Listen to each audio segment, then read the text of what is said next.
Hey, everybody. This is Brooke Sann here. I am a relationship coach for working mamas.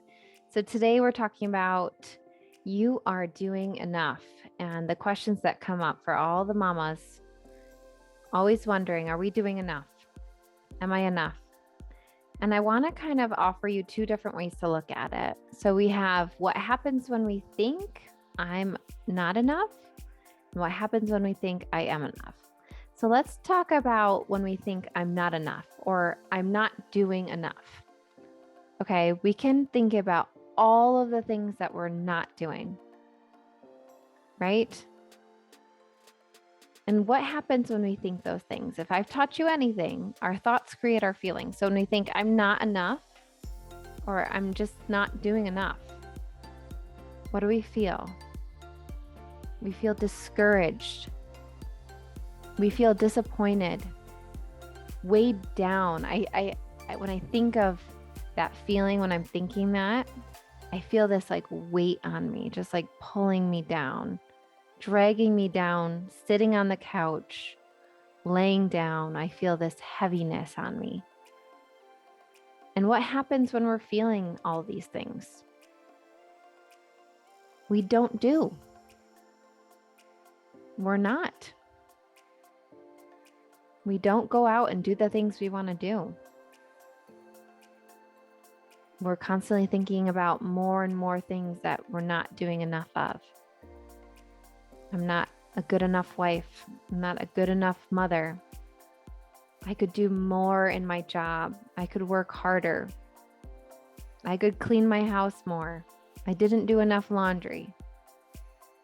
I'm never going to be good enough. Right? All of these thoughts create more and more of these negative feelings, discouragement, disappointment.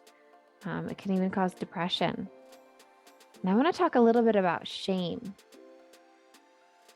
When we're thinking that I'm not enough and I'm not doing enough, then we're feeling shame. And I have researched a lot of Brene Brown stuff, which is amazing. I'll link it in this video. But Brene Brown is an amazing woman who studies shame. And in her research, she found that shame is a feeling that we feel when we think we're not enough or we're not good enough. Okay, so when we're choosing these thoughts that I'm not enough, we're choosing to feel shame. And she has this awesome quote that I'm going to try to paraphrase, but she talks about like if we take shame and we put it in a petri dish, which I like this thought because my husband's a science guy. So I like this idea of studying shame, right? So let's put the shame in the petri dish, and it needs three ingredients to thrive, to do very well. So shame needs secrecy, it needs silence, and it needs judgment. And if it has those three things, it's going to do really well. Or if we put shame in another petri dish and we douse it with empathy, it can't survive. It can't continue on. And when I was thinking about this shame, I was thinking about some women that I really love in my life. And they seek perfection. And they kind of push people away in their life because they think that they're not meeting the standard, that, they don't have that open door, that welcome, come on in, see me as I am.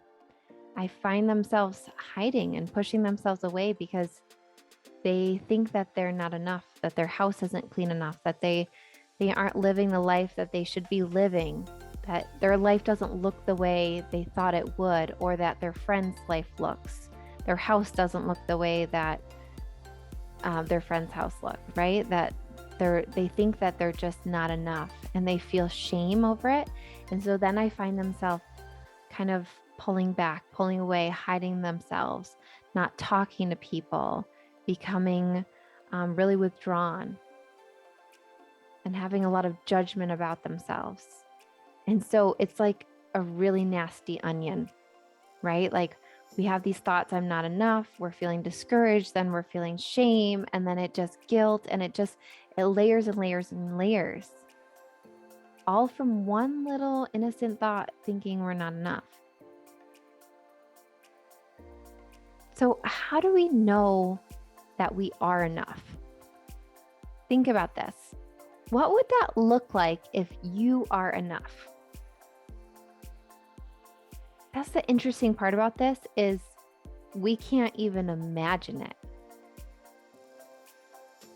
Let's even say that your whole to-do list magically got done. The house got cleaned. Let's say it was perfectly clean. The to-do list was done. Does that mean that you're enough? The truth is, it's totally immeasurable. It's untangible. Being enough can't be proven.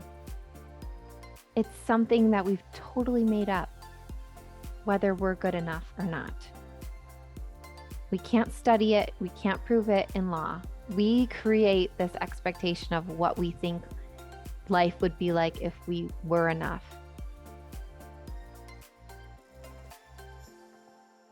How do you know if you've arrived? That's the point. There's no such thing.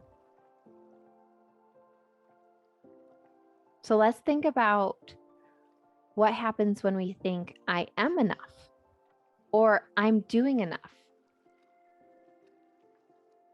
Think about that for a minute. When you think that thought, how do you feel? I'll tell you how I feel. Even in producing these videos, I get flooded with all these thoughts of, you're not good enough, Brooke. Why do you put these out? Nobody cares. There's so many people who could do it better than you. I get all of those thoughts. But guess what? I'm a human. Of course that's going to come up. That's part of being a human. We're going to question ourselves unless we are mentally unstable and a psychopath. This is what Brene Brown says. We're going to feel shame. We're going to feel guilt. We're going to feel like we're not enough. It's part of being a human. But let's just talk for a minute about what we feel when we're thinking I am enough. For me, I feel secure. I feel confident. I feel sure. And in kind of a flip side to feeling weighed down, I feel light. I feel like I've been brought up and I'm ready. I'm enough. I'm doing enough. So when we're feeling all these things, then what do, right? When we have our emotions driving our actions, then we do. We go out there. We're seeing all the growth. We're seeing all the things that we're doing. We're looking around and seeing all the good. We look back and see all the things we have done. I remember I was babysitting for someone one time, and she had a list on her counter. I just assumed it was a to-do list. And I took a second look. I'm like, it spells wrong. And it was a ta-da list. And it just blew my mind. Instead of writing all the things down that we need to do, she wrote down the things she did do. Ta-da! I did this. Ta-da! I made my bed. Ta-da! I made dinner. Whatever it was. She was choosing to see the things that she did do, that she has already done. Now I'm all about to-do lists. So of course we can have things that are important and things that we need to do, but our value is not based on our to-do list. If we finish that, that doesn't prove that we're enough. Sorry to tell you. So when we continue to feel secure and confident, we continue to seek growth, and it becomes contagious in some ways. It opens up your mind to seeing all the things that you are doing and continuing to do more.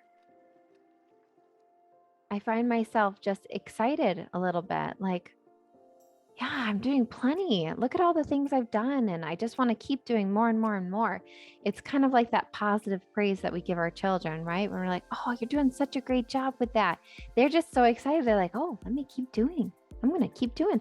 When we're talking to ourselves and telling ourselves, no, you're not doing enough, you just want to throw in the towel like, okay, why bother? So let's think about what would happen if we saw all the things we are doing.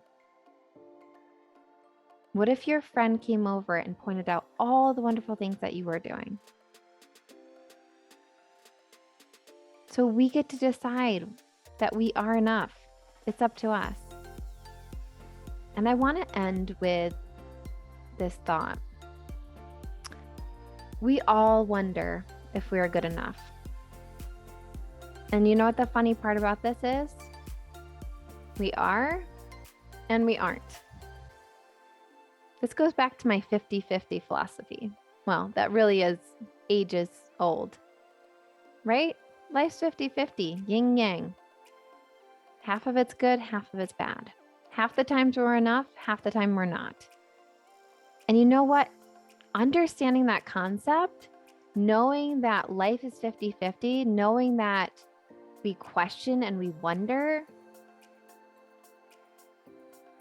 that's important to know, that nothing's wrong with us because we think I'm not enough. We all think that because we all are and we aren't.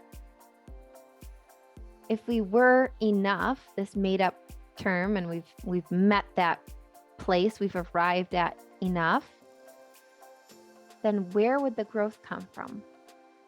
How would we learn more? How would we be challenged and try new things, try to go to new places? We wouldn't be challenged. So I want to remind you that we all wonder if we are good enough. We're human. And with that, I want to tell you, ladies, that you are enough. You are doing enough. This is part of the process. Being a working mama, there's always going to be more to do. There's always going to be laundry. Seriously. I swear I could do 22 loads of laundry a day. By the time I get upstairs and get everything tucked in, there's another load. I'm sure you felt that too. Anyways, I hope you guys enjoyed this video. I will be here. If you need me, any questions, reach out, and I'll see you guys all next week. Have a great one.